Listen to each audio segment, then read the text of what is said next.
Harry and I are embarking on a glamorous celebrity lifestyle overseas, thanks to his $3 million fortune. I fear I won't be able to endure if we remain together and end up divorcing. Do you want to know our address? Well, you'll have to lick my shoes first. Wait, what? I'm utterly confused. I couldn't decipher a single word of what my mother-in-law was trying to convey. There's been no indication of her making any preparations for a life abroad or saving money. So, as I was saying, Harry got his hands on $3 million. We're set for a lavish life overseas, just the two of us. Why would my husband Harry go abroad, and what's this about $3 million? Why are you so curious? Well, if you're desperate to know, maybe if you lick my shoes and beg, I might tell you. What kind of thing is that to say? Where's Harry? We're living the high life with Harry's $3 million. You're no longer needed. I was stunned by Dorothy's words. How could Harry suddenly acquire $3 million and talk about living luxuriously abroad so frivolously, as if I were an outsider? My heart was filled with anger and anxiety, but I needed to stay calm and understand the situation. How on earth did Harry come into such a fortune? Could that $3 million possibly be? I'm Emily. I work as a manager at a major IT company. I met Harry in the same department and was drawn to his bright personality, leading to our marriage. In the beginning, Harry's parents warmly welcomed me. Our daughter, Rothy, is now 14. I grew up in poverty with parents who were a bad influence. Having faced tough times, I'm committed to raising Rothy with deep love, balancing work and home life. But then Harry was assigned to a project in a remote area and had to go there alone. I'm worried about living with Rothy without you, I said. It's tough managing work, household, and Rothy. I've got an idea. Let's have Mom come over to help with chores and childcare. That might be a relief. That's how I agreed to live with Mom. When will Dad come back? Rothy asked. He'll be in the countryside for a while, but don't worry. Grandma's coming to stay with us, I reassured her. And so, Mom moved into our house. Little did I know that this decision would become my biggest regret. You're working late again today. This is why women who don't care about their families.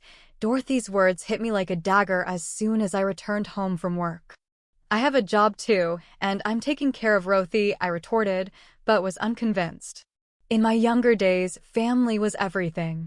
The thought of working outside was unimaginable. Then, on a day Rothy brought home good grades, Dorothy said it would have been impossible with just you. It's all thanks to me. What's your purpose, even? Aren't you unnecessary? Despite me teaching Rothy most of her language and math, and only helping with home economics homework when I slightly messed up the seasoning in a dish, Dorothy criticized my homemaking skills, especially cooking. You need work. How did you and Harry manage before?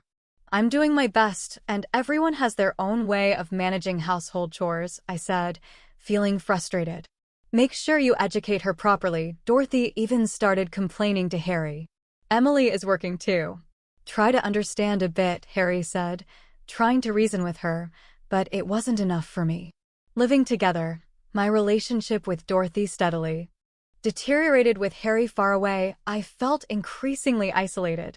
One day, I called Harry for advice. Hello, is now a good time? I asked. Yeah, it's fine. What's up? Harry responded. It's late. I've been getting criticized about the housework, and it's starting to stress me out. Sorry, Mom's always been a bit harsh, but she might have a point. Don't worry too much. Just go at your own pace, Harry comforted me. Taking some comfort in Harry's words, I resolved to persevere in my daily life. I spent my days longing for Harry's return. As Harry's absence dragged on due to a solo assignment, I continued to live my everyday life with him. However, during Harry's absence, the pressure of Dorothy's words intensified, and I grew increasingly exhausted from the stress. Dorothy criticized everything I did from morning till night, finding fault in all I undertook. When I made Harry's favorite mixed rice, she coldly remarked, "This is terrible. Who'd eat this?" And if I took even a short break, she would snap, saying, "A woman who can handle her housework has no right to rest." I never had much confidence in household chores. Harry used to laugh off my shortcomings, but in front of Dorothy, they were inexcusable. I think Dorothy's harassment stems from her excessive love for Harry. She seems unable to accept that Harry has left her for marriage. It's a stark reminder not to become such an overbearing parent. One day, after some shopping at the local market, I found Dorothy waiting at home. Yes, unbelievable. Going out to play when Harry's not home. What about the housework? She scolded. I needed a break in this situation with your uselessness. I'm struggling here, I replied. Afterward, I found myself waiting for a call from Harry. I believed hearing his voice would bring me some relief, but what he said was unexpected. Things aren't going well with the projects here, and I've gotten into gambling and debt, Harry confessed. What gambling and debt? How bad is it? What about our life? Rothy's future. I panicked. I'm sorry, I'm really sorry. I'll figure it out, just trust me, Harry reassured me. How exactly will you fix it? How much debt? I demanded answers. I'm working on a solution, Harry replied. Despite thinking of Harry as someone far removed from gambling, always sincere and dependable since we met, he never once was late for a date. And after we started living together, he always came home right after work. Whenever I cooked or did laundry, he never failed to express his gratitude. I married him because of his sincerity and earnestness. But during Harry's absence, no matter how hard I tried, Dorothy's criticism never ceased. To think someone useless like me married Harry. I couldn't believe it. Despair swirled in my heart. Ever since Harry started his solo assignment, I endured Dorothy's harsh daily criticisms, and Harry's recent confession only deepened the despair in my heart. His gambling debt problem. And then, Dorothy's relentless condemnations. Unable to endure any longer, I left the house in the middle of the night and sat on a bench in a nearby park, crying. One day, she discovered my secret at dinner. She confronted me with it. You used to work at a club, didn't you? A mother like you working there? How shameful, she berated me. Why do you know that? I asked, shocked. I showed your photo to an acquaintance while talking about Harry's useless wife. They recognized you. Seems you were incompetent even at the club in the past, she continued, relentless in her attack. Fed up with a mother who hardly worked and just played with men, I left home and lived alone. I was struggling financially and worked at a club. It was my past before marrying Harry, a secret even Harry didn't know. I was at a loss for words. I had never imagined finding out about my past work and using that as a weapon against me. She attacked me further. I can't accept a woman like you as my granddaughter's mother. I'll tell Harry and get you thrown out of the house, she threatened. My heart sank further into despair. My marriage to Harry, all my efforts, and our future together, it all felt like it could be taken away by Dorothy's single statement. Contacts from Harry became even more infrequent. I feared that doubts and mistrust were growing in Harry's heart towards me. One night, I reflected on my life in my room, meeting and marrying Harry, the current situation, and the relentless condemnations and attacks from Dorothy. I felt I couldn't take it anymore. I'm at my limit, I muttered to myself. I left the room and walked into the night. The night streets were as dark and lonely as the despair in my heart. Dorothy's words echoed in my mind, my past, my secret, and my present, all targeted by Dorothy's criticism. I sat on a bench in the park at night, looking up at the sky. There were no stars in sight. My heart was equally shrouded in darkness. Suddenly, someone approached. Mom, you're here, Dorothy said, sitting next to me and holding my hand. Mom, don't worry about Grandma. You're working hard in an IT company. It's proof of your struggle to live. Thank you, but maybe Grandma has a point, Mom. Grandma is trapped in old values. In this era, no matter what job you've done, you should be proud of it. I'm proud that you worked at a club, Dorothy said reassuringly. Really? I asked, surprised. Yeah, because you've always worked hard for our family, no matter the difficulties. Don't be swayed by Grandma's words. I'm on your side. Dorothy's words swarmed my heart, and tears fell. Mom, you're working hard in it now. That's impressive enough, no matter what Grandma says. I'm on your side, Dorothy said, filling me with gratitude. Her support gave me new hope that I could overcome any difficulty. I took a deep breath in front of the pile of documents in Harry's study.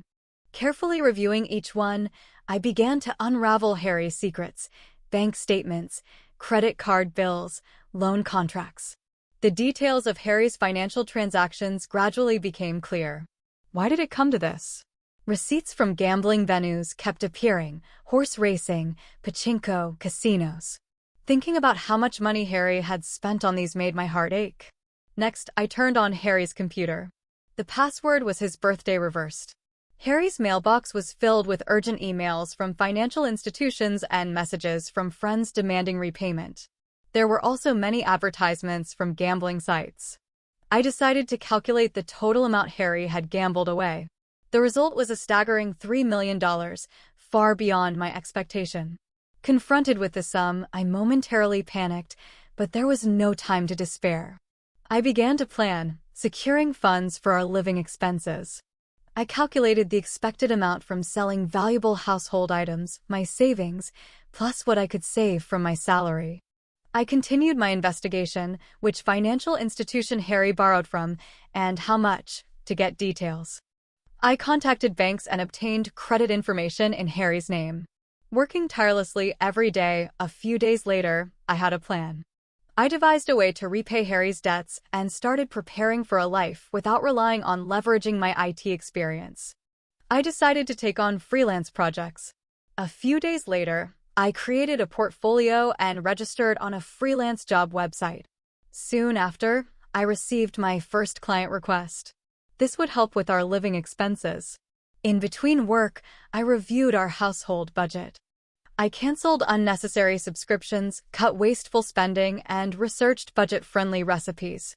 I successfully reduced our daily food expenses, following tips from local mom friends. I tried selling at a community flea market, selling my branded items and unused appliances. I made a decent income. Weeks later, my freelance activities were going well, and I felt the stability in my income. My bank account now had enough to cover our living expenses. When I got home, Dorothy's belongings were gone. At the same moment, my phone rang. It was Harry. "Are you home already? Did you see our stuff?" he asked. "What do you want?" "Harry and I are starting a celebrity life abroad with his $3 million. We can't live here if we divorce. Want to know our address?" "Lick my shoes first," Dorothy replied. I couldn't help but laugh. Actually, that $3 million is debt. Stop joking. Harry couldn't possibly have that much debt. It's hard to believe, but it's true.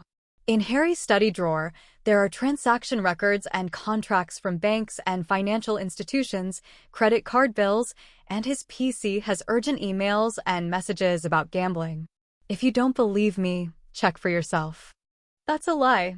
It's the result of Harry getting into gambling, horse racing, pachinko, casinos. Adding it all up, it's $3 million. I just sent you photos on WhatsApp as proof. Take a look, Dorothy exclaimed. I had no idea about this. He probably didn't want you to know, but the fact remains, I replied. I was thinking about how to handle this huge debt, but I guess I don't have to worry about it now, do I? Dorothy continued. I stayed silent for a moment, then sighed. I had no idea. I don't know what to say.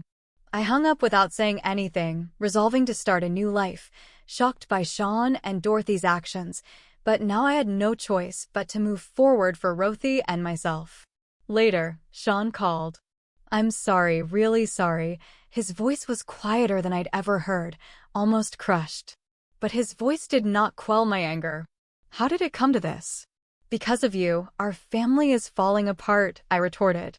I didn't think it would come to this, but when I decided to go abroad with Mom, I couldn't see a future with you and Rothy, Sean explained.